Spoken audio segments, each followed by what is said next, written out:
தீரா காதலால் ஜனனம். அத்தியாயம் 12. தன் ஸ்கூட்டியில் டவுனை நோக்கி இதழ்யா செல்ல துருபதன் பண்ணையில் வேலை பார்க்கும் ஒரு பெண் இவளிடம் லிஃப்ட் கேட்டாள். அம்மாடி, நீ இந்த பாதையில் தானே போகிற வழியில் என்னை கொஞ்சம் இறக்கி விட்றியா என்க. சரிங்க அக்கா, வாங்க என்றவளோ அந்த பெண்ணையும் ஏற்றி கொண்டு செல்லவே, அதோ அந்த பண்ணைக்கிட்ட கொஞ்சம் நிறுத்துமா, அங்கே தான் இறங்கணும் என 15 நிமிட பயணத்திற்கு பின் துருபதன் பண்ணைக்கு வந்தனர். சாலை ஓரம்தான் அவனின் பண்ணை.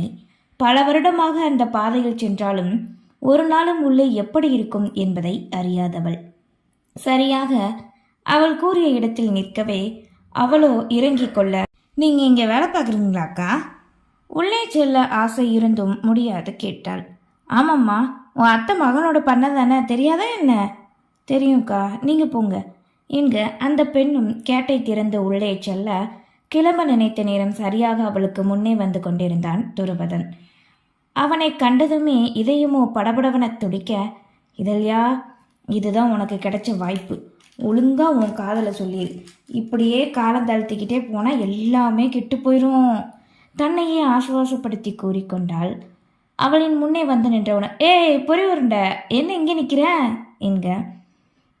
ஒரு அக்கா ட்ராப் பண்ண சொன்னாங்க தயங்கி கொண்டு கூறினாள். அப்படியா, சரி உள்ள வரையா? அவன் செல்ல பைக்கை திருப்பி கொண்டே கேட்க, மாமா ஒரு நிமிஷம், எங்கே அவன் சென்று விடுவானோ, பேச முடியாதோ என்ற எண்ணத்தில் வேகமாய் அழைத்தாள். என்ன சொல்லு? தன் ஸ்கூட்டியிலிருந்து கீழே இறங்கியவளோ அவன் அருகில் வர பல மாதங்களுக்கு பின் இப்போதுதான் அவளை முழுமையாக காண்கிறான். என்ன பிள்ளை நீ வர வர மெலிஞ்சு போய்கிட்டே இருக்க என்று மனதில் தோன்றியதை எந்த எண்ணமும் இல்லாமல் வெளிப்படையாக கேட்க, எனக்கு அப்படி எதுவும் தெரியலையே மம்மா. சரி சொல்லு, என்ன விஷயம்? அது நான் உங்களை எனக்கு வார்த்தைகள் முழுதாக தொடுக்க முடியாது, எங்கே எதுவும் மனம் காயம் கொள்வது போல் கூறிவிடுவானோ என்ற எண்ணத்தில் தடுமாறிக்கொண்டே இருந்தாள். அட, முழுசாதான் சொல்லேன், ஏதாவது வேணுமா என்ன? ஆமாம், வேகமாய் தலையாட்டவே, என்ன வேணும்?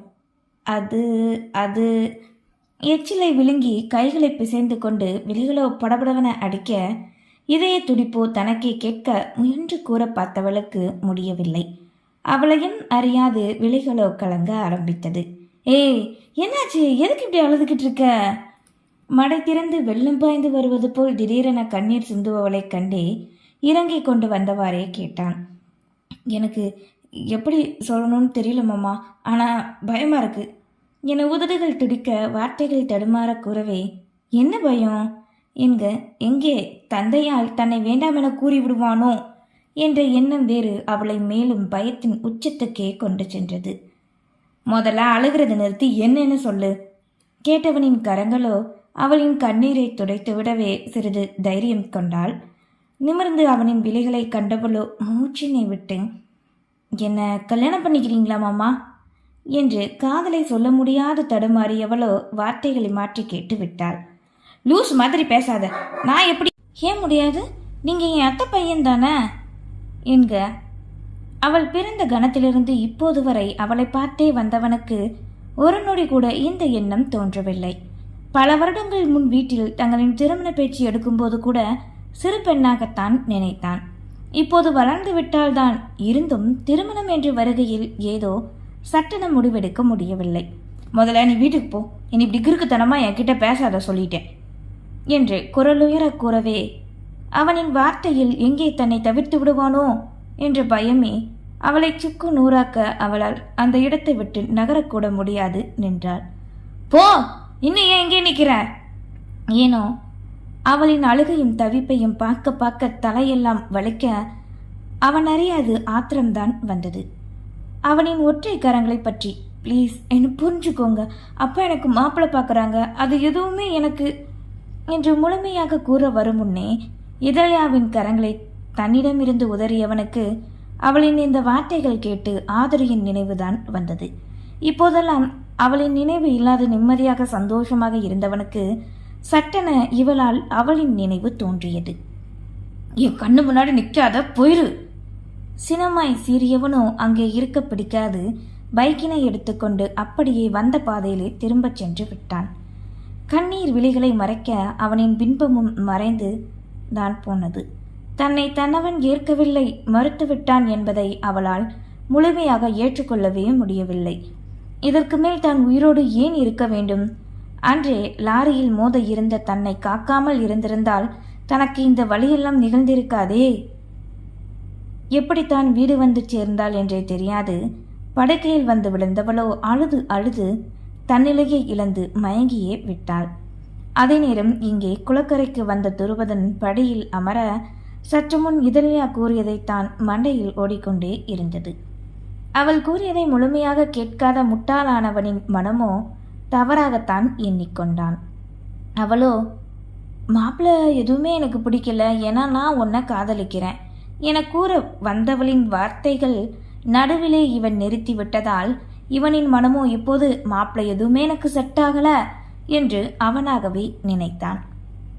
அவளின் தந்தை மாப்பிள்ளை பார்க்க அது எதுவுமே அமையாமல் இருக்கவே அதனால் தன்னை திருமணம் செய்து கொள்ள நினைக்கிறாள் என்றே அவளின் வார்த்தைகளை வைத்து நினைத்து கொண்டான்.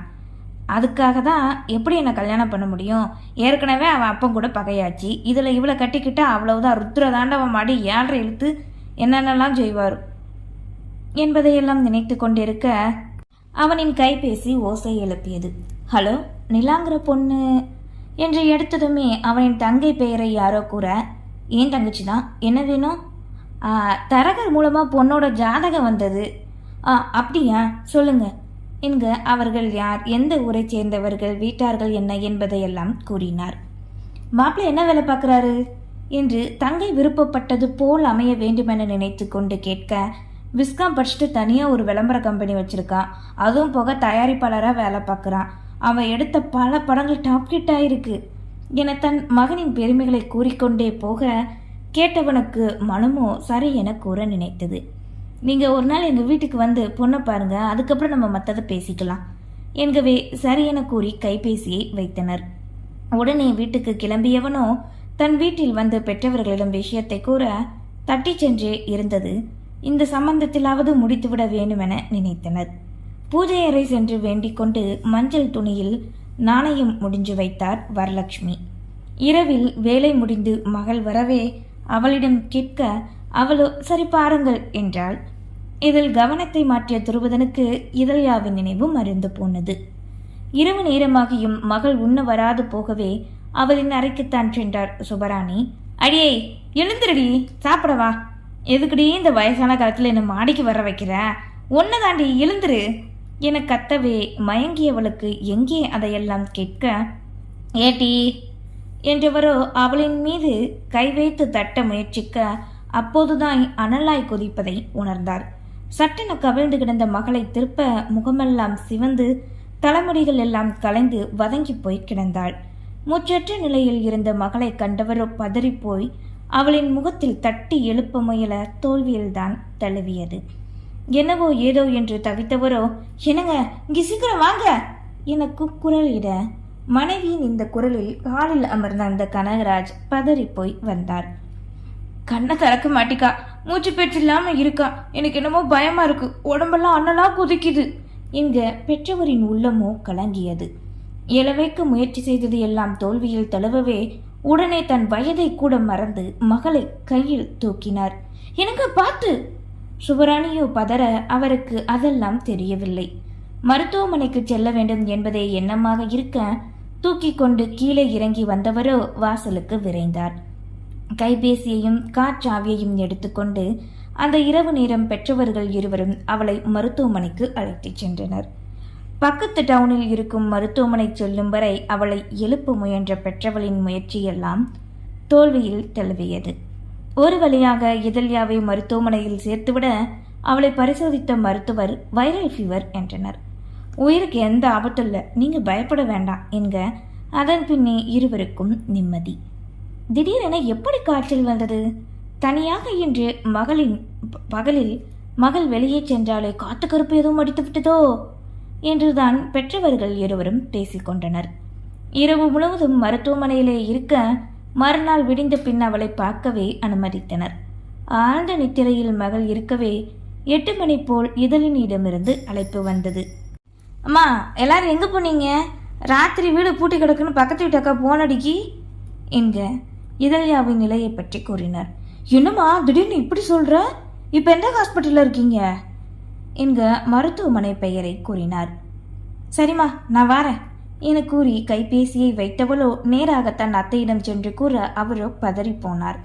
துருபதன் தான் காலையிலே பண்ணைக்கு சென்றுவிட இந்த தகவலை அறியாது போனான். இருடி நானும் கூட வரேன்.